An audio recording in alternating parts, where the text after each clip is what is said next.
Sénat, les sénateurs en formation.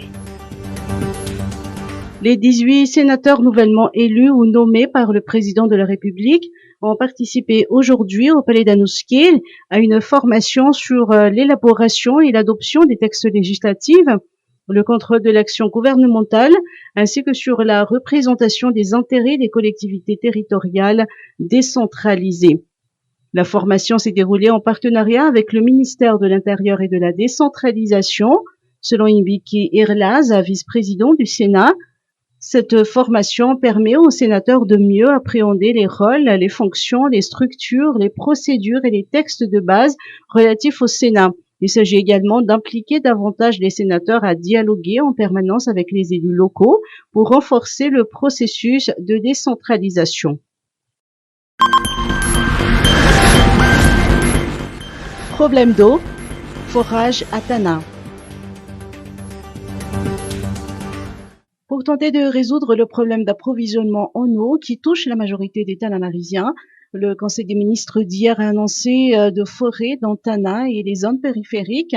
L'installation de foreuses dans les quartiers et communes qui souffrent en eau est prévue dès la semaine prochaine.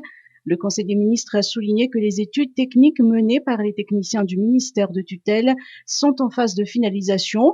Comme le problème d'approvisionnement en eau potable ne touche pas uniquement à Tananarive, l'opération sera rééditée dans les autres régions. Confédération du tourisme de Madagascar, 60 chauffeurs touristiques et de taxi-brousse formés. 60 chauffeurs touristiques et chauffeurs de taxi-brousse suivent des formations de secourisme, de protocole sanitaire, de communication, de savoir-faire et de savoir-vivre jusqu'au 5 février au MBC IVAT. Cette formation entre dans le cadre du renforcement de capacité des opérateurs touristiques organisé par la Confédération du tourisme de Madagascar. Elle est financée par le Fonds malgache de formation professionnelle dans le volet Fonds équité. Le secteur du tourisme fait partie des secteurs les plus touchés par la pandémie de Covid-19. Il essaie par tous les moyens de rebondir. Présidence de la CAF, 4 candidats confirmés. La FIFA a validé 4 candidatures à la présidence de la Confédération africaine de football ou CAF.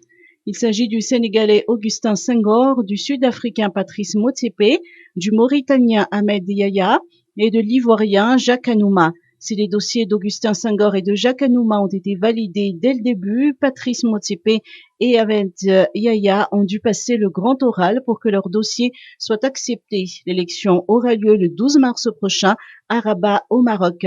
La commission de gouvernance de la Confédération africaine de football souligne que la FIFA a son mot à dire sur cette élection car le président de la CAF a vocation de devenir le vice-président de la FIFA.